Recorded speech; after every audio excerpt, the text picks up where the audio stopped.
Mr.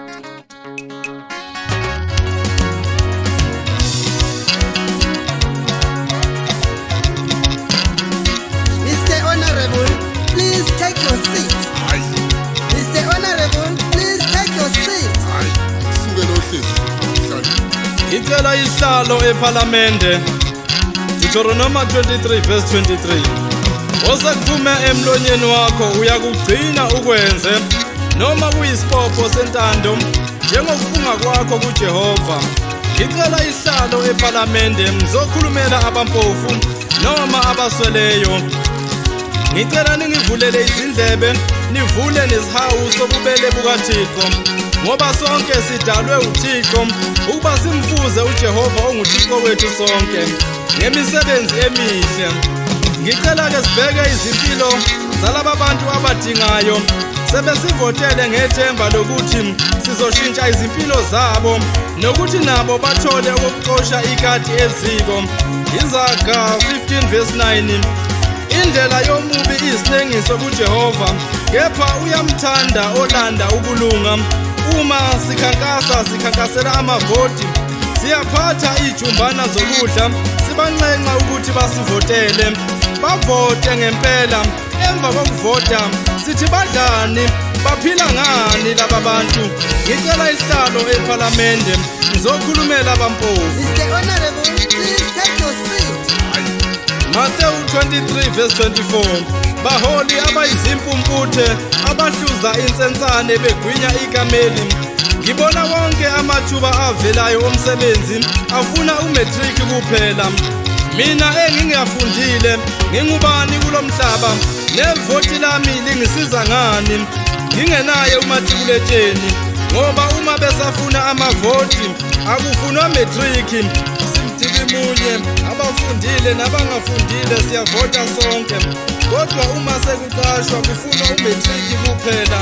Nithini esizweni sakithi ongena matric kumsiza ngani ukuvota kwakhe? Uma ngingathi akuvote abanomatric kuphela kuzothiwa nginonya. Asakhe izizwe ngeqiniso. Matthew 23 verse 28. Njalo nina ngaphandle libonakala kubantu nilungile, kodwa ngaphakathi nigcwele ukuzenzisa nobubi. Ngicela isihlalo ePhalamende ngizokhulumela intsha yakithi. Izaga 20 verse 21.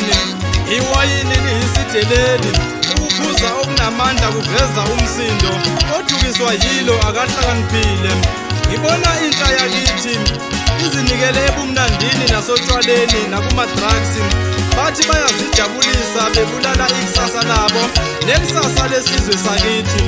Ethaveni uthola izintombi zakithi zidansa zingagqokile phambi kwamadoda ngenxa yobumnandi botshwala emathaveni. Nithini bobaba, nithini bomama, sithombe sini lezi ezinganeni zethu ezisakhulayo? Kuhle buni esikhuthazayo kulokhu? Khulumani zingane zenu lezi, kusasa yeyakho ingane ezobe yenza lento.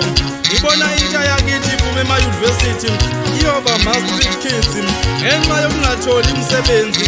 Isilala emigwaqweni, idla emigonyeni, ibhema iglu, inyanyube, ibaleka emakhaya iyohlala ezigangeni. Kuhle kwezinhlanya yona ingahlanyi, liyafa izwe lakithi sibhekile. Nithini? Mina ngithi abaqoqwe baboshwe bonke laba bantu abahlala ezitaladini nonyawube, babizelwe odokotela babasize. Izaga 12 verse 22. Izindebe ezikhohlisayo ziyisinengiso kuJehova, kepha abenza iqiniso bayintokozo yakhe. Ngicela isihlalo ePhalamende ngizokhulumela abasebenzi basemaplazini. Basebenza kanzima laba bantu, ekupheleni kwenyanga bahole u-800. Ngapha siyacula sithi 25 years of democracy. Kunabantu abasadonsa kanzima.